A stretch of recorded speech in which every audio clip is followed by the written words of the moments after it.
Okay, to kind of finish off what I was saying at the end of the last video before I get into what's going on here, rendering on your computer does come out a little bit more crisp and a little bit better quality than sending it to the cloud. But again, rendering on the computer, depending on how much RAM you have in your computer and your graphics card, can take a little bit of a while. So this rendering that I did is a draft, and you can see, the image size is quite small for it. So this one actually only took like 2 minutes to do because it's very poor quality. You can see, since it's a draft, it's very blurry and not, clear at all. But if you start to switch to like best, you can start to, and you switch over to like printer, and then you start playing with the DPIs, you can see how much the image size will change with it.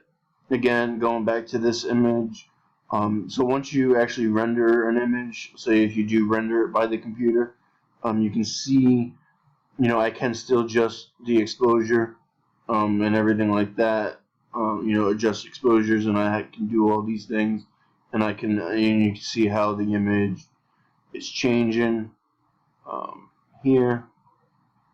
So you can play with everything like that, and start to play with the image to get it to how you want it to be. I forget how to go back now, but reset to default. We'll bring it back, to how it was. So and then you can switch between the model and the rendering. But once you leave this view, the rendering will disappear. So what you have to do is you have to do one of two things. Either you export the rendering. Obviously, if it's not a draft and it's something finalized, you can export it, to wherever you need to. You can also save it to the project. So if I save this to the project and then I close out, so basically, as I was saying, once I close this dialog box, the rendering will disappear. But now that I saved it to the project, in your project browser, as you can see, there is a new kind of option in the tree that says renderings. So that rendering is now saved to the project, and then you can always export this or drag it onto a sheet for viewing, anything like that. So that's pretty much rendering through the computer. Again, really, I would only render using your computer if you have an extra computer, or if you're going to use a lab computer to render. So you can either leave it, or if you have your personal computer that has a really good graphics card and really good RAM. When I first started using Revit, I was rendering on a computer with 8 gigabytes, and a rendering like this on the computer with oops, I don't want to show that yet. With best quality and a big size image and stuff was taking like 6 to 8 hours. So it can get pretty lengthy. I haven't really tried it because, as I mentioned, I always render on the cloud now. So I haven't really tried it on this computer to see how fast renderings on it would be. But I would still say maybe 2 to 4 hours for an image like this to render. So that's something that you want to be mindful of, where if you do use your own computer to render, you still can't do other work on your project that you may want to do. Whereas if you render on the cloud, you can send a whole bunch of, you can send every single image that you want to render at once, and then just let it render while you're still working on your project. So what I'm going to show is now how to render in the cloud. And this option you can only get by going to the View tab and then clicking on Render in the Cloud. And if you're not signed in to your, you can see here your Autodesk account, it'll ask you to sign in. But I'm signed in, so it went automatically.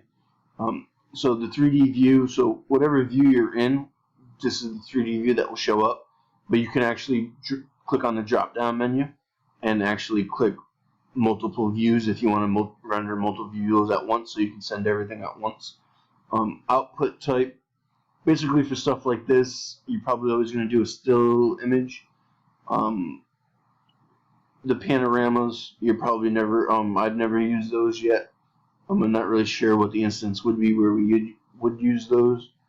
And then illuminance, I've yet to use, but I think that may be for night renderings. I'm not sure. I've never tried one in the cloud. Render quality, obviously for any drafts or previews that you want to do, I would say standard. For the for a final rendering that you're going to use in your presentations, I would obviously click on final. Then obviously image size. If you're doing a draft, I would stay maybe between small and large. For the final, I would go all the way up to a maximum. Exposure, I usually always leave as advanced. And then file format, I forget which one's the best. It's either TIFF or PNG. I forget exactly which one. I think it may be PNG. I'm not sure. But you can click, and then you can see these credits are like how many credits it would take to actually render this. So you can see 16 is the max, and the settings that I've done right here, 16 is what required. But as an educational version and the how you signed up for Revit and how you download it, students have unlimited access to this.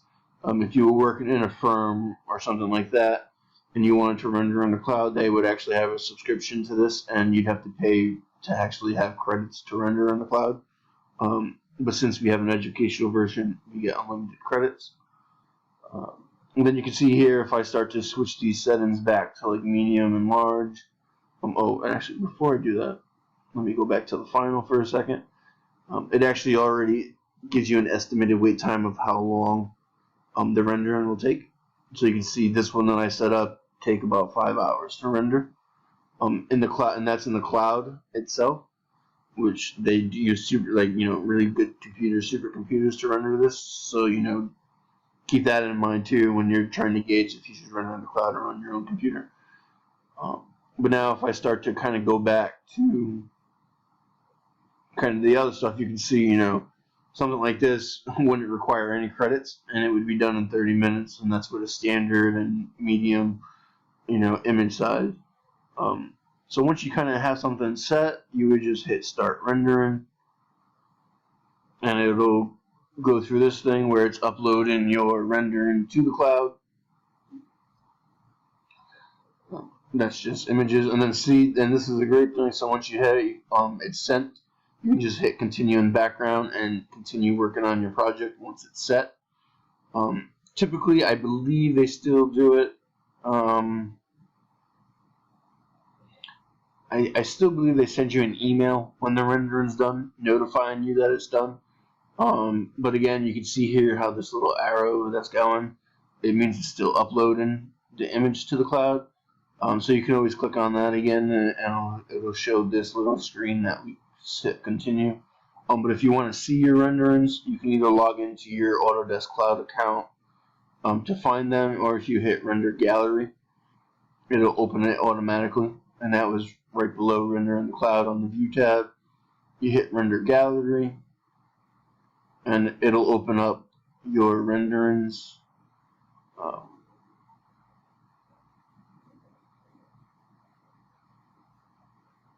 This is all of the people stuff. I don't know where those are coming from.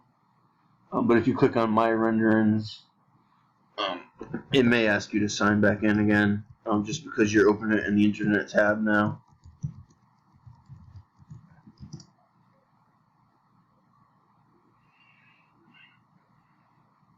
And once you're signed in, you can click on My Renderings, and you can start to see the renderings that you've done, and the progress of those renderings. So you can see this is the one that I just sent, and you can see it's actually going faster than what they said. This one I sent as a final maybe like 30 minutes ago, and it said it was going to take 5 hours to do, but it actually only took 17 minutes. This one, a draft took 36 seconds, so even draft ones, they come out a little bit clearer than on your computer. But then you can see you have that white background which kind of makes it easier to Photoshop in some things, you know, a sky or any background like that that you want to do. And so you can see this one that I just sent is already there, and you can see since I added in the clouds and stuff through these render settings, you know, with the sky, few clouds or very cloudy, that will affect what happens here.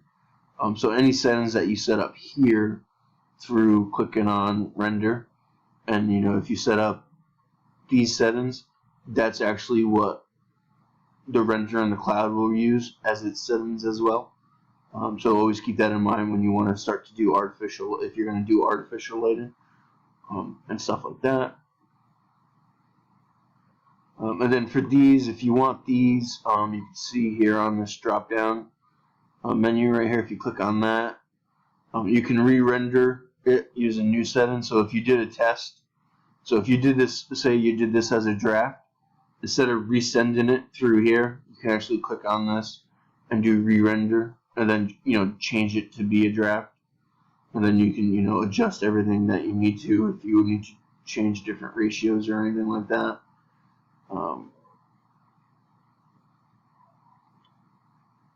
And then you can, you know, easy render as, you can, you know, change the rendering types here. Download the image is how you would actually download it to save it to your desktop, and then you could, you know, insert it into your boards if they're on Photoshop, or even if you want to bring it back into Revit and put it on a sheet in Revit, you can do that as well. You know, you would just insert it as, you go to Insert tab, and then insert it as an image file. So that's how you know, you can bring it back in. You can adjust the exposure, kind of like how you did in, I showed you how to do with adjust the exposure here. You know, when you adjust the exposure when you have the image, you adjust the exposure. So you can see this is a draft here on the screen, and then you know, this is a draft to the cloud, so you can see, you know, drafts come out a little bit better. You know, so here you can adjust the exposure as well before you download. You know, so that's basically the two ways to render. Pretty much straightforward. Again, I like to render from the cloud. I haven't rendered on my computer in years.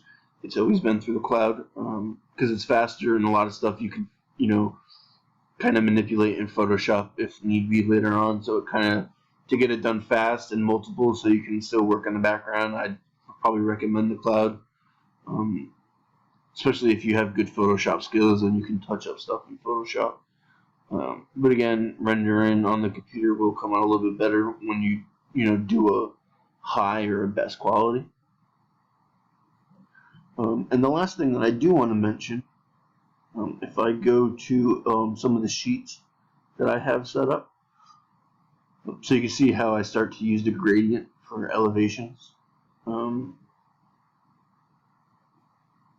you know, and things like that.